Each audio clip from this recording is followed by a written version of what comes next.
Hi everybody, I do have a small book haul for you. There are 10 individual items, but one of them is a box set, and I'll start with that. So these are all from the charity shops, none of them are bought new, or one's from eBay. So the first thing I did is I got the box set of the Enid Blyton St Clair's series. So that would be the twins at St Clair's, the O'Sullivan twins, summer term at St Clair's, second form at St Clair's, third form at St Clair's, Claudine at St Clair's, and sixth form at St Clair's, and fifth formers. And they're not in the right order, obviously, because fifth formers should be before sixth. Yeah, so they were on sale for about £3 in the charity shop. I do like to get them. I've got the Mallory Towers, same charity shop as well, so I love these. I'll be reading those, and they're for Jennifer to read when she's ready. I'm not going to read them all about because I'm going to read them soon, and then obviously I'll tell you what they're about then. Oh, excuse me. I picked up, again from various charity shops, MJ Arledge, A Gift for Dying. Adam Brandt is a forensic psychologist, well used to dealing with the most damaged members of society, but he's never met anyone like Cassie.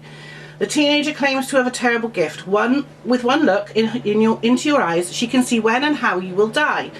Obviously Adam knows Cassie must be delusional, but then a serial killer hits the city and only Cassie seems to know where he'll strike next.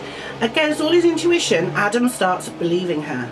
He just doesn't realise how deadly his faith might prove. So I do like MJ Arledge. I have read Eeny Meeny, and I think the other one's called Liar Liar, and I've enjoyed both of those.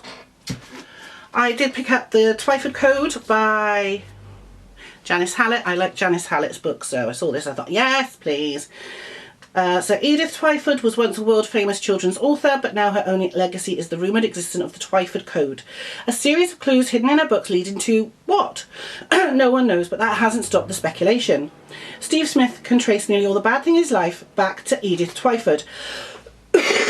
Excuse me. As a child, he found one of her books covered in strange symbols. He showed it to his teacher, Miss Isles, who convinced it held the key to the code. Within weeks, Miss Isles had disappeared, and Steve had no idea if she's dead or alive, or if she was right, but now he's determined to find out. But the Twyford Code hides secrets some would do anything to possess, and Steve isn't the only one looking. The race is on to solve the mystery of the century. Can you get there first? So I'm looking forward to that because I do like her books. I like the way they're written. I picked up Catching Fire. I thought I'd picked up Mockingjay. I can't find it, so maybe I didn't. So I just need to get Mockingjay and then I can read the first three. Yeah. So Against All Odds, Katniss won the Hunger Games. She and fellow District 12 tribute Peter Mellark are miraculously still alive. Katniss should be relieved, happy even. After all, she has returned to her family and her longtime friend Gale. Yet nothing is the way Katniss wishes it to be. Gale holds her at an icy distance. Peter has turned his back on her completely, and there are whispers of a rebellion against the Capitol, a rebellion that Katniss and Peter may have helped create. Much to his shock, Katniss has fueled an unrest, and she's afraid she cannot stop. And what scares her even more is that she's not entirely convinced that she should try. As time draws near for Katniss and Peter to visit the districts on the Capitol's cruel victory tour, the stakes are higher than ever. If they can't prove without a shadow of a doubt that they are lost in their love for each other, consequences will be horrifying. So yeah, okay. Picked up another Janice Hallett. I got The Appeal. Now, as you know, I've read The Christmas Appeal. This one's a bit worse for wear though, but never mind. So this is set in the same village. There's a mystery to solve in the small town of Lockwood. It starts with the arrival of two secretive newcomers and ends with a tragic death. Roderick Tanner QC has assigned law students Charlotte and Femi to the case. Someone has already been sent to prison for murder, but he suspects that they are innocent and that far darker secrets have yet to be revealed.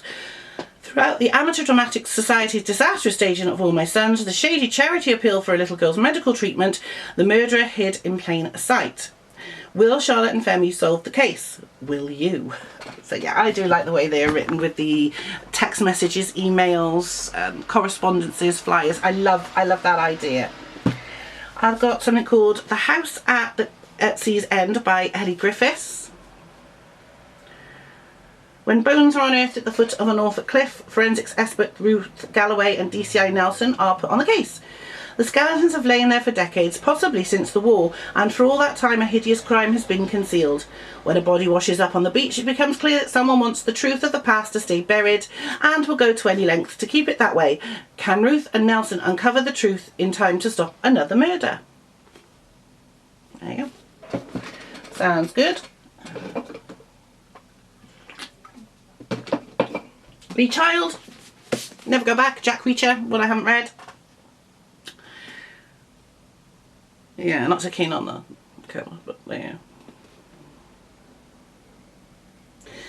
Yes, Tom Cruise just isn't tall and buff enough to be Jack Reacher. The guy that plays him on Amazon Prime, perfect.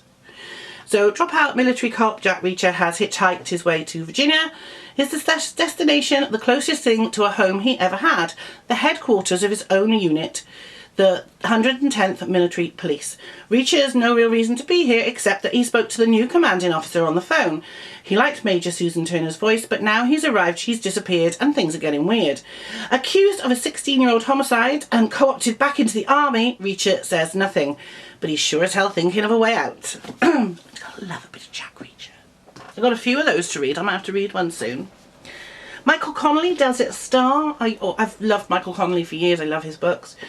Detective Renee Ballard is given the chance to revive the LAPD's cold case unit and find justice for the families of the forgotten. The only catch is that she must first unravel an unsolved murder or lose this opportunity of a lifetime. Harry Bosch is top of the list of investigators Ballard wants to recruit. The ex-detective is a living legend. But for how long? Because Bosch has his own agenda, a crime that has haunted him for years, the murder of a whole family buried out in the desert, which he vowed to close. With the killer still out there and evidence elusive, Bosch is on a collision course with a choice he hoped never to make. Oh, yes. And I got another Joe Nesbo. As you know, I'm slowly picking these up as and when I find them. I've only read Cockroaches, which I think was the second Harry Hole one. But this is another one. Harry Hole is about to face his darkest case yet.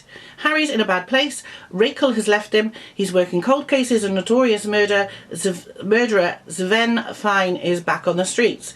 The first killer Harry put behind bars is out to get him.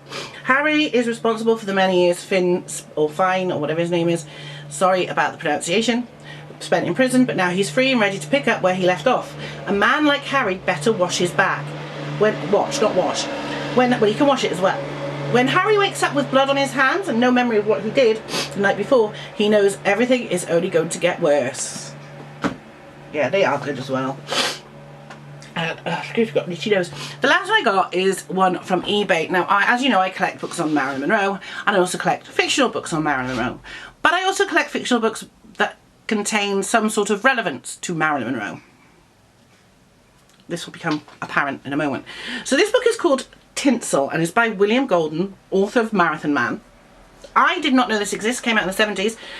When I got my list of books I wanted to buy, I got it from, mostly of the fiction ones, from a book called The Unabridged Marilyn, which lists all the fiction and non-fiction books that they could find. This one wasn't on it, so. And I only found out this because another Marilyn fan, a friend of mine, got it and posted it on the Book of Face. So I decided to pick it up. Anyway, this one is thing.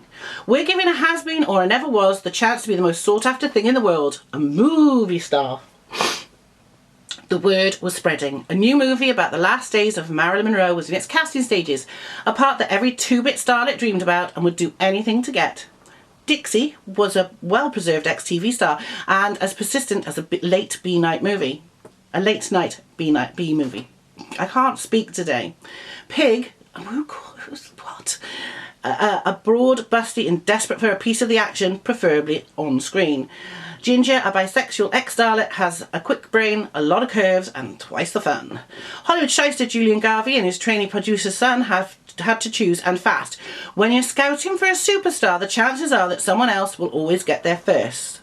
Cosmopolitan said it was original and poisonously satirical, and Publishers Weekly said it was authentic and hugely entertaining. So I don't know. But it wasn't for sale in Canada. I don't know. It just says it on the back. So yeah, I mean, I don't know. I've never heard of it, so I'll give it a go. There are so many fictional books about Marilyn Monroe out there at the moment, and they are just coming out thick and fast, and I can't keep up with getting them. So those are all the books I got in January.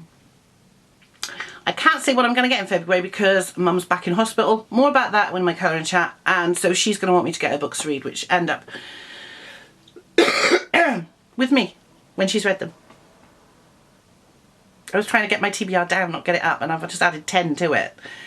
Mind you, I did read more than 10, although there were a few